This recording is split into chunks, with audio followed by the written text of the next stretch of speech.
what do they say? To organize this, but you praise Indians very much, and I also praise with you, but we have certain very bad qualities, and one of them is that we are very extremely untidy people. Our aesthetics are so horribly made that we don't understand the difference between a plastic bag and a silver jug. Such jumbled up things we have. And I think I would request you to insist on arranging things yourself, because then they will pick up and learn things that it is to be done. You have to learn a lot of things from them, but they have to also learn some things from you, and they are very important things. Because it all makes a coefficient, it makes an atmosphere, and a pleasing thing for the gods. But this is the character of an Indian character, that whatever is right, whatever is the condition, carry on. See no evil, speak no evil. It's like that. If anything is bad, let it be as it is. Let it rust, let it absolutely till it becomes so rotten that it is going to fall on your head, then you may put a little support. That's our character. You're too tolerant with everything. That has led us to this kind of a incapacity to work. But if you see the Rutambara Pragya, see the Rutambara Pragya, how she works, how she beautifully does everything, how she creates everything so beautifully.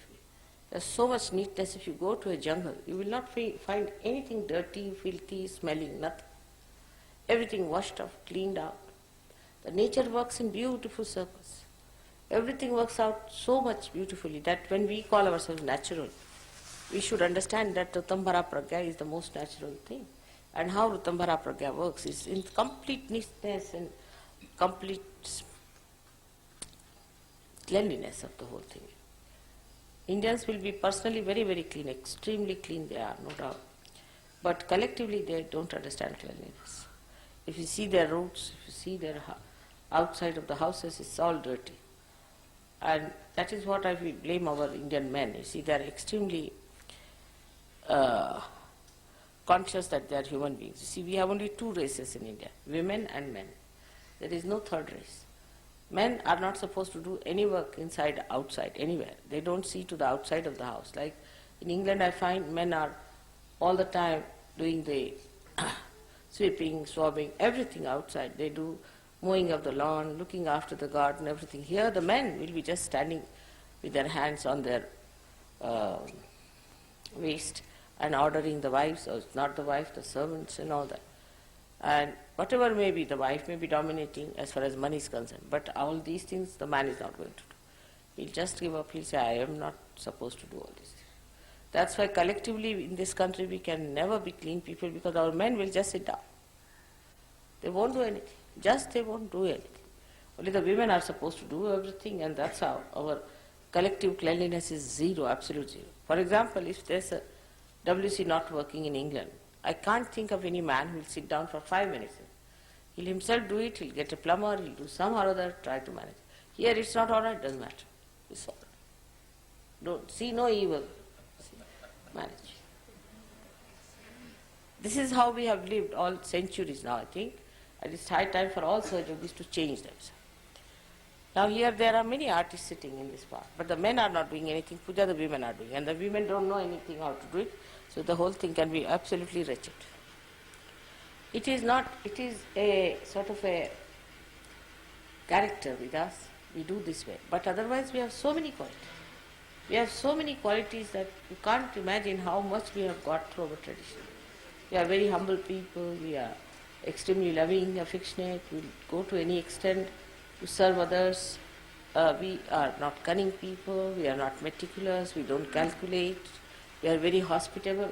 All these things are there, no doubt. But these things that we have to learn from you, it's maybe gross, to look at it looks gross, but it's not. Just now as you see that, if it is properly done, if it is nicely done, I mean, at least I feel very much pleased with it. And everybody feels pleased about it. And when somebody sees the film also, they'll be pleased to see this kind of a film where there's something sensibly put up and everything is nicely done, care has been taken.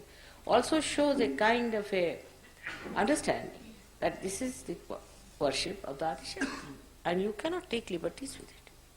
Imagine in these ordinary temples, they spend so much money, even the walls, the doors, the windows, everything made of silver. They do so much to create that. But if you people miss it, the Indians I would say, then it's going to be very dangerous for you. One must understand that you cannot just play about, just mother is coming. Nobody came to even call me. Somebody should have come to call me. I just walked on myself. Here, this is not the way to behave. And the Indians must learn these things. That somebody must come to call me. After all, you see, all these protocols, they are going to learn from you, from the Indians. And if you don't have any protocol about it, how are they going to get it? So this is what one has to understand, that as English have to learn from French, and French have to learn from Germans, and Germans have to learn from, say, Austrians, or Austrians have to learn from Swiss, whatever it is. It's very important that the Indians must learn from the Western people. Certain things, that the way they respect their women, first of all that. The way they respect their women. Of course, one should not go to that limit that the women just dominate all the time. And American women are, I've seen about it, they are horrible. But still, I would say that one must learn how to respect them. Women are human beings. Your mother is a woman. And you must learn how to respect a woman. And if you don't know how to respect the woman, then in this country, I'm sure there cannot be bliss, whatever you may try. So women must learn that. They must know how to talk to their sisters, to their mothers, to their wives. But if there's a woman who is dominating, you see, if there's a dominating woman, then she becomes a prime minister in this country. That's what we are. If you get a dominating woman, then she can manage. If she's a simple woman, she's good, she's religious, she's submissive, then she's finished. If she's dominating, then men are afraid of such women. This is very sad, and that gives a very bad impetus. So I feel that as Ritambara Pragya works out everything so well, in the nature, if you see how she beautifully creates everything, how she chooses things, how she places things, how the colors change, you'll never find anything loud, anything obstructing, anything that is destructive, vulgar, nude, nothing. Find everything so beautifully done that it creates an inspiration in a human mind, in a human heart, which can be of a stone also. Even French, you see, they get inspired by Ritambara Pragya. So you can imagine people with stone hearts can get inspired. People who have very funny ideas about human beings can get inspired by Ritambara Pragya. So why not? We, the surge of bees, should get inspiration from Ritambara Pragya and try to make everything look nice, beautiful, and must have coefficients by which we can have the proper channel for our vibrations. This is what I feel is lacking in the coordination between East and West. Let us give them this simple thing as to understand how you respect your women, how you respect the aesthetics, how you look after things. I know in London, supposing I have to have a puja, I don't have to see these things at all. On the contrary, I am enamored the way things are done. Always. Here also they work out, I am not saying always, but it could have been much better, a little bit, because the film has to be done and all that. But this is the trouble, is that in our everyday outlook, we are like that. You will see that everywhere you go in the villages. The problem is there are bathrooms, there are WCs, but never repaired. One spoilt means spoilt once for all. Telephone is spoilt, it is spoilt forever. At least in America, people will go and buy. They may not repair. They'll go and buy new one. Here they will not buy new one, nor they will have any repairs. Carry on with it throughout. That is a very bad character we have got, which we must change. We should try to see everything is working order. Now come to the Kundalini. Supposing the Kundalini goes out of order, are we going to give it up? If one chakra is not good, are we going to give it up? If there is something wrong with that point, Indians are very particular, much more than the Western. If the Kundalini is out, they'll get after it. If one chakra is out, they'll get after it. They'll clean it, because they are the roots, you see, and the root doesn't bother about the beauty. But the tree has to look after the beauty. So this is a combination which has to be worked out properly by you both. And the things will work out very well, I think, if you understand what co-relationship you have with each other, what you have to learn from them, and what they have to learn from. Now today is a special day I thought of having a puja, because today is the moon just see in front of me here. And today is the day, first day, the moon is waxing. In the science of Sahaja Yoga, the moon is the spirit in our heart. It is the spirit in our heart. मी मराठीत बोलणार नंतर is the spirit in our heart, and it shines when the sun reflects on it. When the sun, that is the Son of God, when the Son of God reflects on the heart, then the moon shines in a human heart. But when it shines as a moon, then Shiva himself lifts it up and puts it on his head. So the human beings who are blessed by the Son of God, who are being awakened by the Son of God, that is, you can say that it is Sri Ganesh or Lord Jesus Christ, any one of them, if they enlighten the heart of human beings, then it becomes a shining moon. And the Amavasya, the day when it's the dark night, is when a man is not a realized soul at all. The realized soul is like the full moon. Now today is the day when the moon is slightly 1 degree less. It's an important day for us because this is the first day when it is waxing. And that is the day we have to fix up our moon within ourselves. That we start waxing by degrees. Into 16 degrees we go on waxing. And when that happens, we don't realize that there is no shine. Shine is going out. And we have to be careful, we have to look after it, and we have to work it out so that we worship that day when it starts waxing. It can wax with many things. You see, we have so many ways of finishing off the light that God has given us in our heart, that is the spirit. One of them is, very great one, is the thinking that we do about it. The first it starts when we start thinking about it, rationalizing about it. You must know that when I speak, I don't speak. Actually, these are all mantras. Whatever I do, I work it out in such a way that what I am saying works out within you. It's the Kruta Yoga, and it works out. When I say that, the whole machinery gets geared up. So when I say something, if you start reflecting it in your mind, you are gone, because you are not receiving what I am trying to do. If it is a mantra, that means whatever I am saying, those sound waves will create that being within you that I am describing. So at that time, once you start thinking about it, you cannot receive it because you have put a barrier of your thought. So when I am talking, just try to receive it. Just say yes, yes inside, so that you receive it within yourself. So this is one of the greatest problems of today, is that whatever you say, everybody must answer, everybody must argue, everybody must say, no, this could be that way, that could be, there are alternatives, this, that, everything goes on. There's no need at all to do all that. And when you start doing that, then all the gods and goddesses get angry one by one, and that's how you start losing your light within yourself. So this is the most displeasing thing for gods and goddesses, that you don't recognize me, that you don't recognize me fully, that you still argue with me, still you start asking questions, still you start giving me alternatives. Absolutely, this is just not necessary for you to go on arguing, to go on discussing it. It is just that you assimilate whatever I am saying, and that assimilation itself will open out those new dimensions within you which God wants to be opened out. So better surrender in that way your ego. Ego is the one that makes you say something, argue something, discuss something. And this is what is the biggest problem that I have seen when the first day of the waxing starts.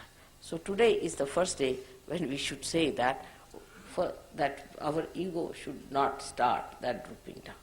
It was nice to dance, enjoy everything. But then when you sit down, while dancing you can't think, thank God.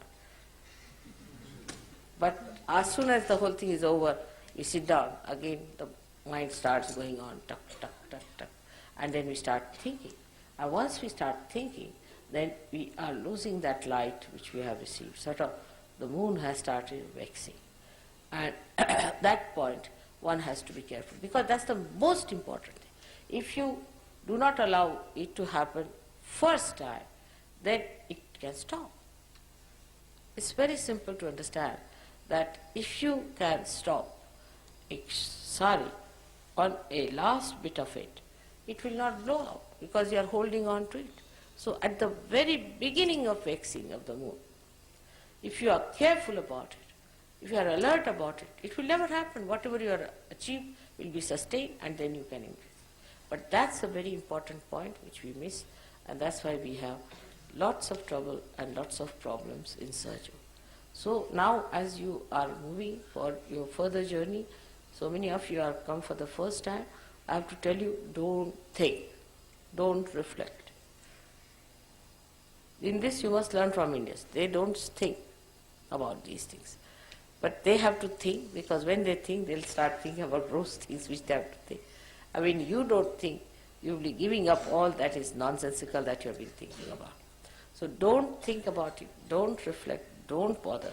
Try to be subtler and subtler and not misidentified with your tags that are outside, like hooks, you see. And the mind is like a hook. I've seen all of you have one hook outside, and all the yarns go, hook round it, again another yarn goes and hooks round it. And the whole mind is attached to that hook. That is Mr. Ego.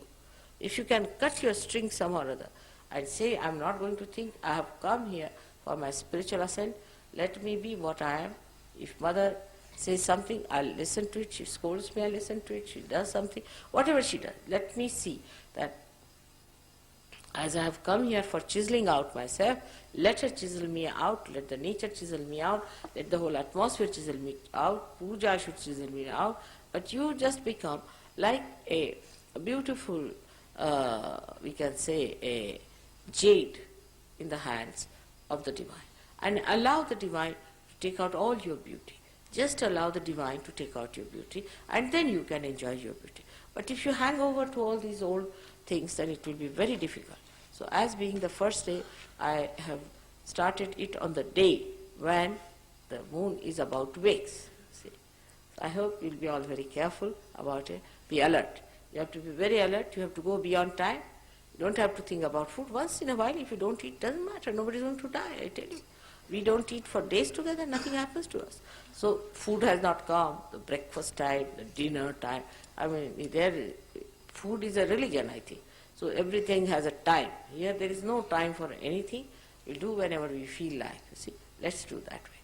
So we have to be prepared for a nice, thorough cleansing and a very enjoyable time throughout. These two things can work hand in hand. If you just accept that you don't have to think. If you don't think, everything can be done without any problem, and you'll enjoy life very much. So that's one thing. आता तुम्हाला लोकांना सांगायचं म्हणजे असं की आज तुम्ही पूजेला आलात ना, तर पूजेचा उपयोग असा झाला पाहिजे की तुमच्यामध्ये ज्या काही देवी देवता आहेत त्या जागृत झाल्या पाहिजे, आणि त्या देवी देवता जागृत होण्यासाठी म्हणून आजची पूजा आहे. तेव्हा वेगळ्या वेगळ्या देवी देवतांना कसे लोक जागृत करतात ते शिकून घ्या. त्याच्यानंतर तुम्ही जरा मोठे झाले की तुम्हाला मंत्र शिकून देऊ, मग तुम्ही दुसऱ्यांनाही जागृती देऊ शकता. मग तुम्हाला हे कळेल की त्यांच्यामध्ये कुठे काय धरलेलं आहे, त्यांना कोणते त्रास आहेत, ते कसे स्वच्छ करायचे हे तुमच्या लक्षात येईल. मालं म्हणजे तुम्ही सुद्धा योगीजनच झाला. आता तुम्ही स्वनुशेष हात फिरून त्यांची कुंडलिनी जागृत करू शकता आणि त्याच्या डोक्यावरती थंड येईल. तुम्ही बघाल, आत्ताही तुम्ही कुणावरती करून बघा, तुम्हाला दिसेल की तुमच्या हातात अशी कुंडलिनी तुमच्या हातात न वाहता येतात. तुम्ही जरासं असं वरती केलं की तुम्ही वाटेल डोक्यावरती थंड थंड. 3दा उचलली की तुम्हाला वाटेल थंड थंड. पण ह्याच्यासाठी म्हणून नेहमी पूजन करावं लागतं. आता तुम्हाला फोटो वगैरे नसले तर तुम्ही फोटो घ्या, त्याला थोडंसं कुंकू लावायचं सकाळी, थोडा नमस्कार करून आणि शाळेला जायचं. घरी झोपायच्या आधी फोटोवरती एक दिवा ठेवायचा लहानसा, दोन्ही हात फोटोवर ठेवायचे, पाय पाण्यात ठेवायचे थोडेसे, आणखी नंतर मीठ घालायचं त्या पाण्यात, थोडा वेळ असं बसायचं फोटोकडे हात करून, आणि मग पाय पुसून झोपून जायचं. बस एवढंच ध्यान आहे, दुसरं काहीही करायचं. 5 मिनिटं संध्याकाळी आणि 5 मिनिटं सकाळी. सकाळच्या वेळा एक हात आधी फोटोकडे असा करायचा, डावा हात जेव्हा फोटोकडे असेल तर उजवा हात खाली, आणि उजवा हात फोटोकडे असेल तर डावा हात वर. बस असं करून 1-2 मिनिटं उभं राहायचं, नमस्कार करायचा, बंधन द्यायचं आणि शाळेला जायचं. आधी सोपं का कळलं ना? अगदी सोपं आहे. तुम्हाला फोटो नसले तर तुम्ही याच्याकडनं फोटो घ्या. सगळ्यांना मी फोटो दिले होते ना मागे, आणखी आता सुद्धा तुम्ही फोटो घ्या. हां.